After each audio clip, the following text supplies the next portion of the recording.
As China launches an anti-food waste campaign, President Xi Jinping stresses the need to maintain a, quote, sense of crisis on food security, with some previously food-secure countries facing the prospect of shortages as a result of the pandemic and food insecurity still a global issue. China's new campaign seems perfectly timed, but how will it work? And how can anti-waste measures be enforced while still respecting individual decision? And what effect does waste have on overall food security? To talk about these issues and more, I'm joined by Professor Xi Jinping of the Chinese Academy of International Trade and Economic Cooperation, and Wu Changhua, Executive Director of the Professional Association for China's Environment, and later by Rob Voss of the International Food Policy Research Institute. That is our topic. This is Dialogue. I'm Zhu Yue.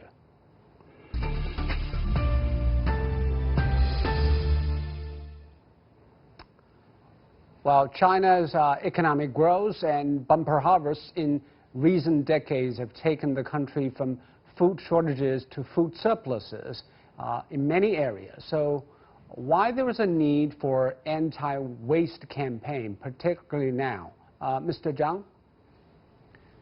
Yeah, I think that China has a big population, 1.4 billion, population.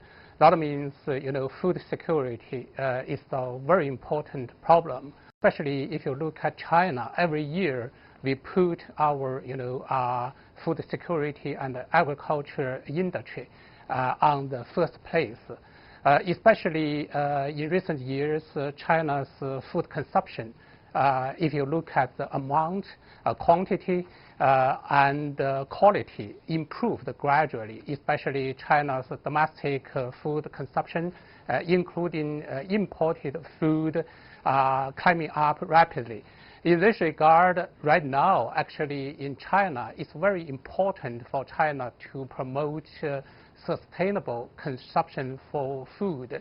Also, we need to chase green food consumption, especially right now at the pressure of pandemic. Meanwhile, if you look at domestic situation due to flooding disaster factors in south part of China, and if you look at locust disaster happened in some of areas, that means China's green production actually decreased a little bit. Meanwhile, demand is still climbing up. So in this regard, I think that at this situation, we need to promote, our food security issues on the very important place. But Ms. Wu, it has been many years we take for granted that we will be well fed because food security hasn't been a problem for China. We not only grow food, also imported a lot of food, but President Xi said that people should, quote, maintain a sense of crises. What do you think the crises will come from? Is it because of the flood or the pandemic or anything else? I think both factors you mentioned, the pandemic and extreme weather events like flooding, have their role to play. But generally speaking, I think China today faces mounting risk to its food security. We call food insecurity today. It's not, of course, not only China issue, but a global issues there as well. The pandemic, the lockdown definitely impacted the whole value chain of the food supply, from production to processing to the logistics. And that actually the food on the market, the prices keep rising and impact consumers. If you look at geopolitical factors, it's getting more complicated because it impacts global trade landscape. China has been importing more and more food, relying on international market, so China is impacted. And also, I think extreme weather events, we call it climate change, is intensifying. Floods, droughts, extreme heat, and also pests, they all affect the food security. So in the end, actually, on top of that, then we have this food waste issue. We have this crisis on one side, we need to find solutions, and the easiest, the lowest cost, the most convenient thing to do is really to avoid or prevent or stop food waste today, because that's something we can handle or manage today in order to respond to the longer term food insecurity risk. What about the cultural aspect of this? We Chinese always regard food as of paramount importance. Mr. Zhang, 1,000 years ago, a classical Chinese poem actually teaching people about the value of food. Let's quote here. Every school children actually learned the poems when they were young. At noon, they weed with hoes. Their sweat drips on the soil. Each bowl of rice, who knows, it is the fruit of hard toil. So appreciating the value of food is part of Chinese culture. And food should not be wasted because it involves a lot of hard work. But my question is, that is a product of the agrarian society where human labor were invested in the production of agriculture. Is this still relevant today? Yeah, actually, traditionally, China's food value is very, appreciated still by a lot of Chinese residents today. Also, I think that governmental attitude and, social attitude on food issue also promoted, our, food safety. The problem is that today, if you look at China's, residents, different group maybe have different idea and different sense, different attitude. For example, from my observation, I found that if you look at those people who are living in relative, poor region or from rural areas, actually they are very appreciate food. They reluctant to, make food wasted. However, if you look at urban areas, especially for those young generation, they didn't have hungry sense in the past. So maybe the lack of sense of food safety. In this regard, I think that we need to provide relative education and training program for this part of people.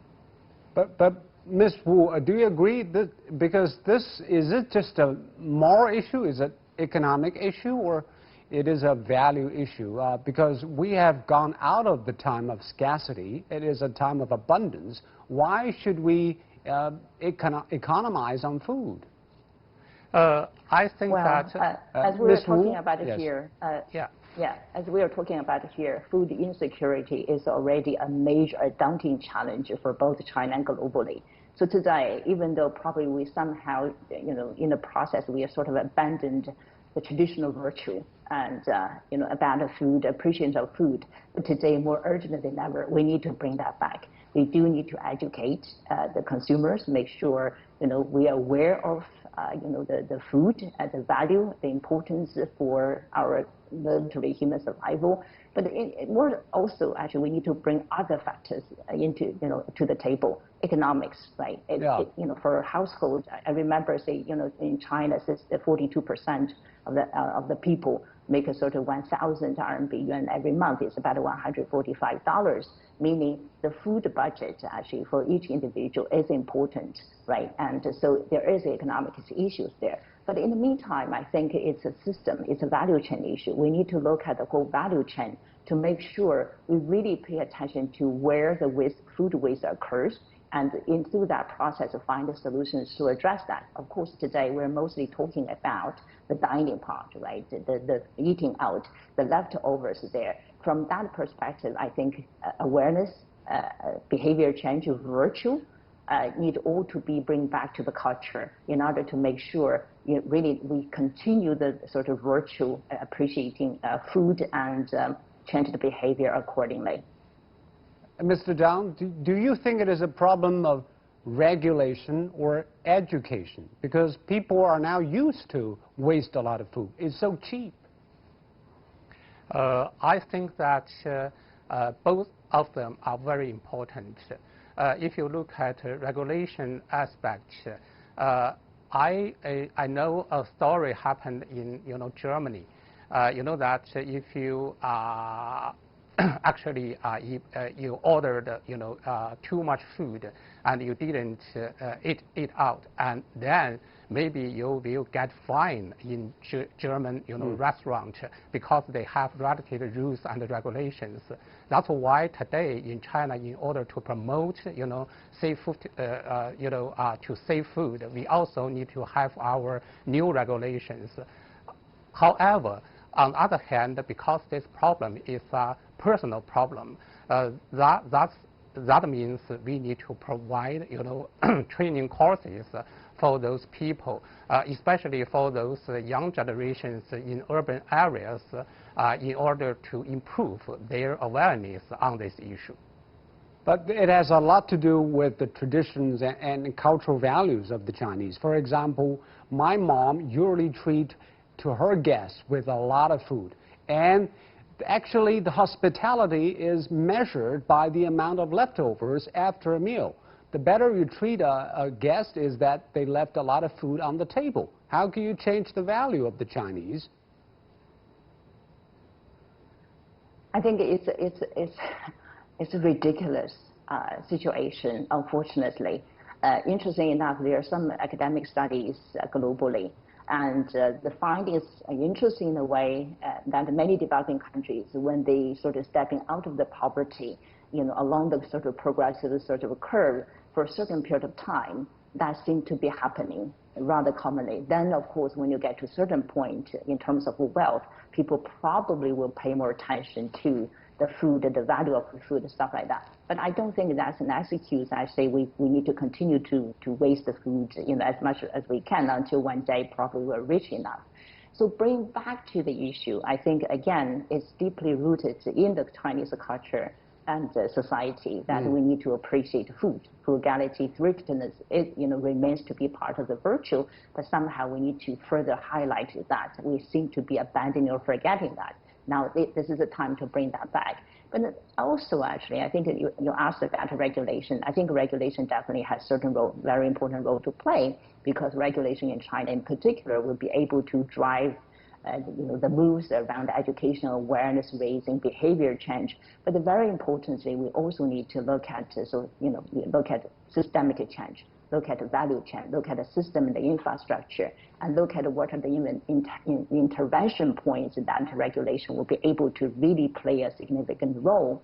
From that perspective, I think the U.S., EU, and many other countries could share some interesting experience and lessons. For instance, U.S. local state regulation mostly focusing around the landfill, right? Because that's a major challenge there. And from European perspective, I think Europe has mostly adopted a more like systematic sort of approach from the regulation perspective. They look at the whole value chain, they look at the key intervention points along the value chain, so that for China, actually, in order for regulation to play a significant role, we do need to expand the horizon and trying to really understand what are the root causes for food waste in order to really have a meaningful regulation. You mentioned some international perspective, because in the U.S., food waste also is a problem. It amounts between 30 to 40% of food supplies, according to USDA's Economic Research Service. And a report in 2016, around 88 billion kilograms of food, estimated costing 143 billion euros, is wasted annually. So this is not a regional problem, it is a global problem. Ms. Wu? Yeah, it's absolutely a global problem. I think there are numbers on the table sort of shocking. Globally, I think we waste about 1.3 billion tons of food every year. U.S. definitely is a bad example. U.S. wastes about 14 million tons of food. China, by the way, to add perspective, China wastes about 18 million tons of food waste actually every year. And so interesting enough, actually, so there are different dimensions that are driving that. Within country boundaries, for instance, domestically in the U.S., state legislation is coming up. If you look at California, Massachusetts, Connecticut, and many others, they are addressing, as I mentioned earlier, the landfill is very important in the intervention point. Why? Because 80% of the solid waste actually, if you look at food waste, most of them goes to landfill. And the U.S., landfill has very restricted regulations there. If you look at the municipal solid waste there, 40% of them actually are food waste. So landfill becomes a very interesting legislation intervention point in the U.S. In the meantime, of course, the U.S. has committed to the Sustainable Development Goals of the United Nations, particularly the goal number 12, which is about sustainable production, sustainable consumption. In it specifically, food waste is a major goal in there. Basically saying by 2030, we need to halve global food waste. U.S. and EU have all committed to that. I believe China is moving towards that direction as well.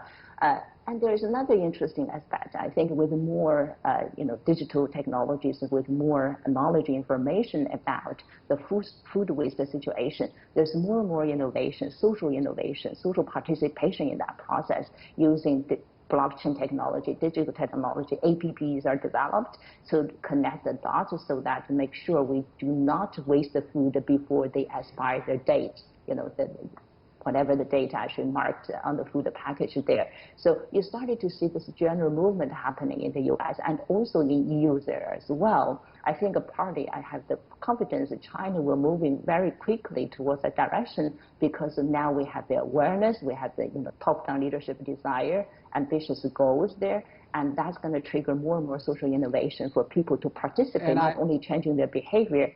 I know you are a greenhouse champion for the world, but how much to what extent can the problem of waste of food help solve the greenhouse emission problem? Because we can feed tens of millions more people without those waste of food.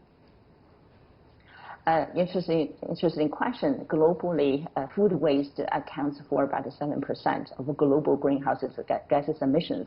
If you count this food waste as one country, that's going to be the third largest country emitting greenhouse gases after China and the U.S. So food wasting is already recognized as a major challenge contributing to climate change or greenhouse gases emissions there. So that's one of the most important intervention points in order to enhance our capability to address climate change issues there. In it, actually, if you look at the food production, the waste also, we're wasting resources like water, and we are wasting energy, right? And of course, when we waste the water and the energy, we also generate more greenhouse gases emissions there. So this has become one of the top international agenda today as well. So as I said, it's not just for China, not only, of course, addressing food safety issues, but also addressing climate change issues there. All right, thank you very much, Ms. Wu. Mr. Zhang, we've been talking about the systematic approach to this. Do you think it might have an incentive or a mechanism in place to add more cost to people who are wasting food? What is the missing there that can make people not only think again when they're trying to waste food, but pay more for wasting food? Yeah, actually, this is a new problem in China, especially right now. China's, residents' income gradually, climbing up. We are belonging to so-called middle-income country. A lot of people have enough capacity to consume food, especially better food. However, relative, education and training didn't catch up that progress. So that means actually right now in China, still a lot of people, they can waste food, but they didn't pay costs. Also, they didn't, punished by related, agencies or related restaurants. In this regard, that's why today I think that all society, all of those related stakeholders started to consider how to make those people who waste the food, they should pay the cost. Also, they need to, have their better behavior. And I understand the first Clean Plate campaign, which was started in 2013, that was targeted at extravagant official fees and receptions. How do you think that work has been panning out, Mr. Zhang? Sorry, I didn't get your point. Because there was a first Clean Plate campaign that started in 2013, aiming at extravagant feasts and receptions by government officials. How do you think that worked?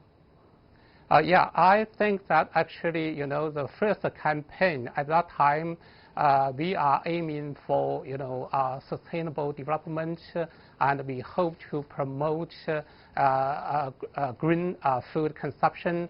Also, China has been involved in a global agenda for sustainable development. But at that time, you can find that we are not facing with today's urgent situation. This time, the second campaign, we are facing with quite different background, quite different situation, just because pandemic factors.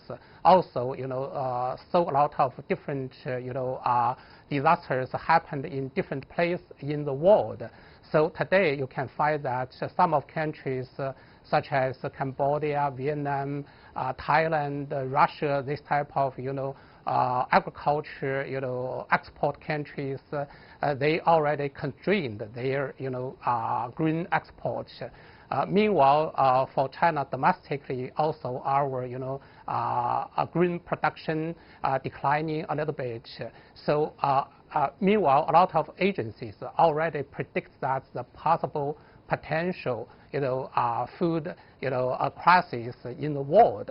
So in this regard, I think that now we have to appreciate this issue. And we have Rob Voss from International Food Policy Research Institute on the line. Rob, about the disruption by the pandemic to food production and distribution, what is your assessment of the disruptive nature of this pandemic on global food supply? Well, there's two sides to it. So the good news is that most food supply chains have been holding up quite well, particularly for basic grains and so basic staple foods. But we've seen many disruptions, particularly in more vulnerable chains of perishable foods, fruits and vegetables. And because of the impacts of shifts in demand, for instance, in Europe and the United States, that schools were closed and restaurants being closed, that a lot of food has been wasted because the suppliers could no longer provide their products to restaurants and schools that were closed. But the main fear we have for global food security is because of the economic crisis, so not directly from the pandemic itself, but because of the lockdowns, the crisis that we caused, and that a lot of people have lost their incomes and access to food, and that may cause a lot more hunger around the world. But what about the longer view? Because according to UN, 600 million people went hungry in 2019. That is an increase of 10%. And some people say by the year 2030, more people will probably facing the problem of food shortages. What can humans do to meet the challenge? Well, we've seen actually over the past 5 years that globally hunger has increased again after decades of decline. And the main causes before this pandemic were concentrated in countries with conflict that were most vulnerable to weather shocks, droughts, and floods, and so on, that caused damage to the production of food, but also the access of food of many people. But on top of this, the pandemic will hurt the most vulnerable again. Once it's over, then still we need to address those problems, both in the conflict-ridden situations and where poverty is still the main problem that's causing people not to be able to access food. And the Chinese leader has been calling on its people not to waste food on their plates, and there are a lot of discussions in this country. What do you think of this campaign? Will it work? It can work as part of a larger set of measures to be taken to reduce food waste, particularly at the consumer stage. This will require a lot more awareness raising. People plan well what they buy and how much they eat, and very often that goes together. So some recent research for China has shown that people that are more aware of a good diet also tend to waste less at home. So it will require sustained efforts, and also on the supply side, producers and distributors have to be careful in what amounts they provide of foods. Expiration dates can be an issue, particularly for how they put the expiration dates that such that consumers are very aware of it and they buy the foods on time and don't have to throw it away once bought and left for a few days at home. And Mr. Zhang, will China pass legislations on that? Will this become a legal issue? Because according to Zhang Guilong, an official in China's top legislative body, he said the Legislative Affairs Commission is trying to come up with regulations to prevent food waste. What will that legislation look like? And will it take away people's liberty to choose what kind of food and how much amount they take every day? Actually, I'm very happy to hear this issue becomes a legal issue. In the past, a lot of people regarded as just personal issues or economic issues or social issues. But you can find that every year, annually, China's waste of food amount is very amazing. Estimated about, according to different study report sources, you can find that from 20 million tons to 30 million tons. It's estimated about it can breed for maybe 40 to 50 million people's lives annually. In this regard, actually, in order to have our food safety, especially food issues is not only related with consumption, but also related with, climate change, biodiversity protection, forest, protection, those, very macro level, problems. Especially right now in China, we are hoping to promote Green Belt and Road Initiative. We hope to work with those belt and countries in order to chase, Green Silk Road, something like that. Or including, we are chasing SDG in 2030. So for those very ambitious targets, we have to make these issues, on the level of, legal level. And then I think that this framework can provide,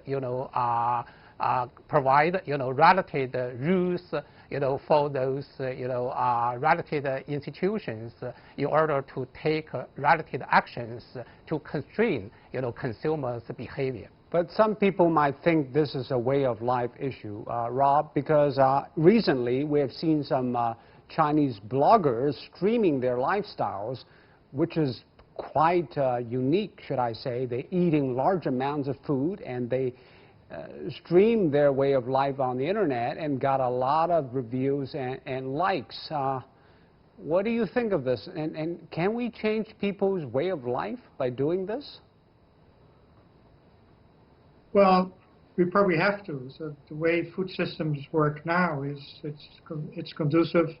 People eat too much food. We see increasing problems of overweight and obesity as a contrapoint to undernourishment. That's also still there. But also our food systems are not sustainable. So we need to push food systems in ways that production becomes more sustainable and that consumers think more about their health when they eat. So we all need to eat to stay healthy, but very often we forget that there's a direct linkage between what we eat and how we consume our food and our health. So we have to, lifestyles in that sense, if you talk about those kinds of what I would call bad I have to live it there. Have Thank you very much, Rob.